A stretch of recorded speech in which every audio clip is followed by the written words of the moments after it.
Company, halt. Company, right face. Company, order, fire lock. His intelligence for George Washington. My name is Peter Stoffer, as Vice President of Oliver Wolcott Senior Branch of the Sons of the American Revolution. I'm once again pleased to say on behalf of all its members that it is an honor to be here, and would like to thank the Mary Floyd Tallmadge chapter of the C.A.R. for their invitation to take part in this ceremony as we remember and pay respect to one of the great patriots of the American Revolution, Major Benjamin Tallmadge. His leadership and dedication to America and its cause for freedom is one of the many reasons why we were able to stand here today on this 4th of July and celebrate the 240th anniversary of our nation's independence. The son of Reverend Benjamin Tallmadge and Susanna Smith, Benjamin Tallmadge was born February 24th, 1754 in Setauket, Long Island. Tallmadge spent his youth in Setauket until he left to attend Yale College.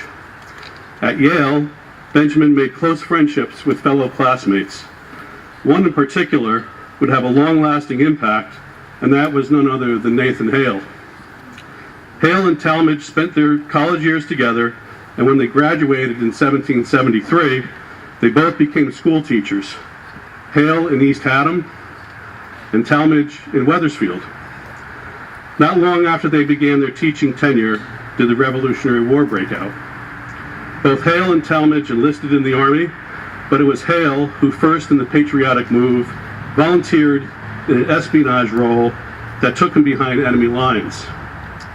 When his role and identity were revealed by Robert Rogers of the Rogers Rangers fame, and upon his subsequent execution, Tallmadge was devastated. Tallmadge joined the Army in 1776 and was commissioned as a first lieutenant of Colonel John Chester's regiment in the Wadsworth's Connecticut Brigade.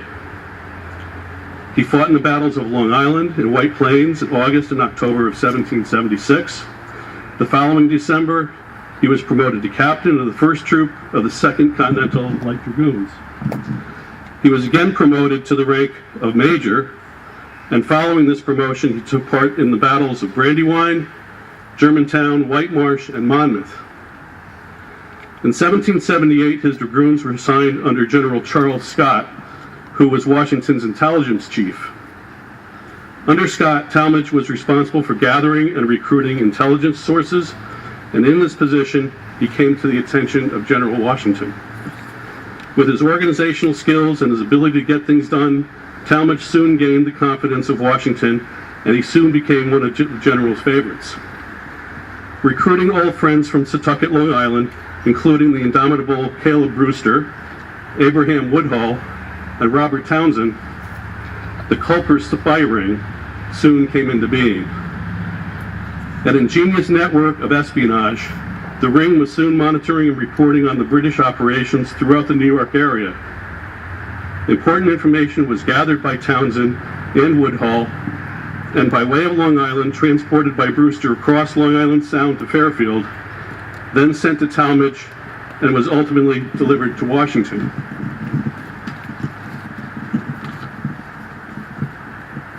The information gathered from the spy ring resulted in knowledge on British activity in central Long Island, where a British garrison had been established. On November 21st, 1780, Tallmadge and a raiding party of 80 men in 8 whaleboats rowed across Long Island Sound from Fairfield, landed on Long Island, marched 20 miles to the British garrison at Mastic, Long Island, that was manned by 50 enemy soldiers, and launched a surprise attack. After a brief battle, the raiders captured the fort, took all the soldiers prisoner.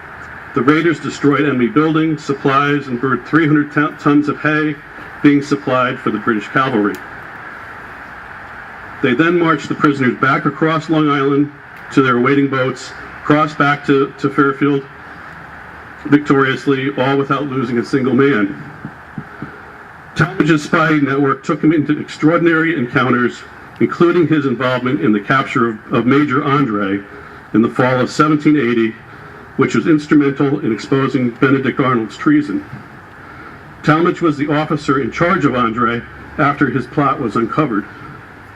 In their discussions while awaiting a verdict of Andre's fate, Tallmadge relayed the following, and this was in later years. He was noted as saying, "I said I had a much-loved classmate at Yale College by the name of Nathan Hale, who entered the Army with me in 1776. After the British troops had entered New York, General Washington wanted information respecting the strength, position, and probable movement of the enemy. Do you remember the sequel to the story?" "Yes," said Andre. "He was hanged as a spy. You surely did not consider his case and mine alike." "Precisely similar," said Tallmadge, "and similar will be your fate." For Tallmadge, with Andre's death, an unfortunate debt had been repaid. For the remainder of the war, Tallmadge continued obtaining information from the Culpers spy ring. He participated in several lesser raids on Lloyd's Neck and Huntington, Long Island, but his prime concern was to ensure the safety of his agents.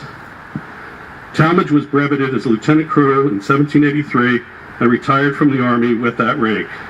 He was present when George Washington bid farewell to his troops in New York City that same year. 1783 also saw Tallmadge move here to Litchfield. The following year, he married Mary Floyd on March 16, 1784, she being the daughter of William Floyd, a signer of the Declaration of Independence from New York. Mary was indeed a daughter of the American Revolution. Benjamin and she resided here in Litchfield on North Street for the remainder of their lives. Together they had 7 children, one of whom was named George Washington Tallmadge. Mary Floyd died on June 3, 1805 at the age of 42 and is buried beside her husband. From 1784 and for the next 50 years, Benjamin Tallmadge's life was centered here in Litchfield. In 1792, he was appointed postmaster, became the first president of the Phoenix Branch Bank. In 1801, and for the next 16 years, he was a United States Congressman from Connecticut. He served in the 7th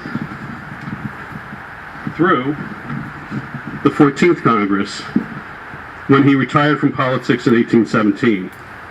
For his remaining years, he engaged in mercantile pursuits.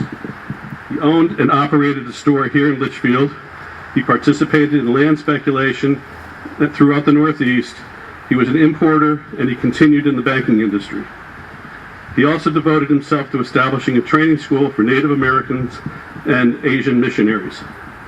Benjamin Tallmadge died here in Litchfield at the age of 81 on March 7, 1835. He was truly one of the great patriots of the American Revolution, a man of great leadership ability, conviction, courage, integrity, and dedication. The Sons of America, of the American Revolution, salute you, Benjamin Tallmadge, and you, Mary Floyd Tallmadge. God has blessed us all through your lives.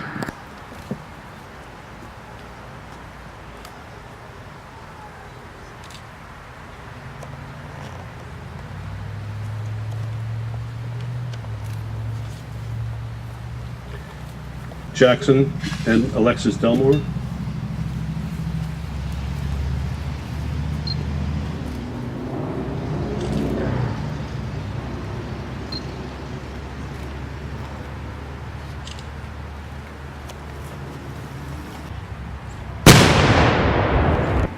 Ready. Item bleed. Game. Fire. Secure fire locks. Item bleed. Game. Fire.